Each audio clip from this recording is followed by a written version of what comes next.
একটি দলের চেয়ারপারসন তিনি দেশে এসেছেন। আমরা তাকে আমাদের জায়গা থেকে স্বাগতম জানিয়েছিলাম।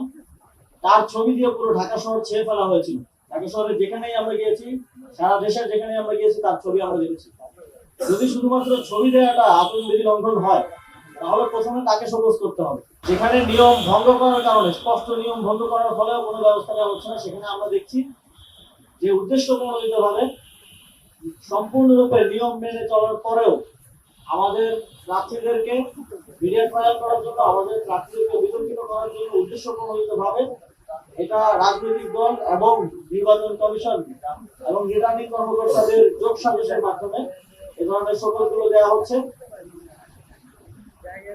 সরকারও স্পষ্টভাবে গণভোটে নির্বাচনের জন্য প্রচারণা করছেন, আমাদের প্রার্থীরাও করছেন, আমরাও করছি, এবং এটা আমাদের দলীয় পজিশন। সংস্কার বাস্তবায়নের জন্য গণভোটে হ্যাঁ ভোট দেওয়ার জন্য আমরা জনগণকে আহ্বান জানাচ্ছি। অথচ শুধুমাত্র ছবির দোহাই দিয়ে এটাকে নির্বাচনের প্রচারণার কথা বলা হয়েছে। কিন্তু আমরা অত্যন্ত শঙ্কার সাথে দেখেছি যে এই যখন নির্বাচনের প্রচারণা নিষিদ্ধ থাকা অবস্থায় একটি দলের চেয়ারপারসন তিনি দেশে এসেছেন। আমরা তাকে আমাদের জায়গা থেকে স্বাগতম জানিয়েছিলাম। তার ছবি দিয়ে পুরো ঢাকা শহর ছেয়ে ফেলা হয়েছিল। ঢাকা শহরে যেখানেই আমরা গিয়েছি, সারা দেশের যেখানেই আমরা গিয়েছি, তার ছবি আমরা দেখেছি।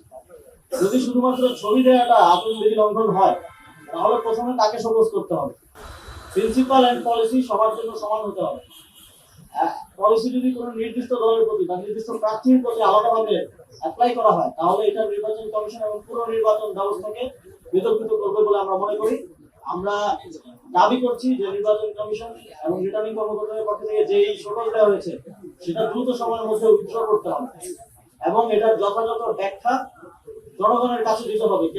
কি কারণে আইন বহির্ভূত হবে এই শোকজটা করা হবে। কতজন দ্বৈত নাগরিক, কতজন ঋণ খেলাপি আছে, একটা যদি নিউজের রেফারেন্স দেয় তাহলে 31 জন ঋণ খেলাপি আছে এখন পর্যন্ত।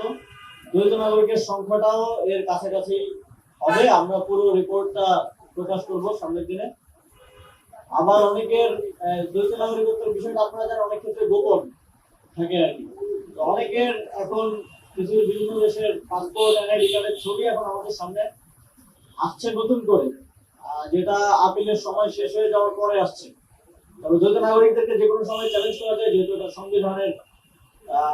সংবিধান অনুযায়ী তারা নির্বাচন করতে পারবে না। এবার নির্বাচিত হওয়ার পরও তাদেরকে চ্যালেঞ্জ করে তাদের সংসদ সদস্য পদ বাতিল করা যায়। এটা নিয়ে আমাদের কার্যক্রম চলমান থাকবে।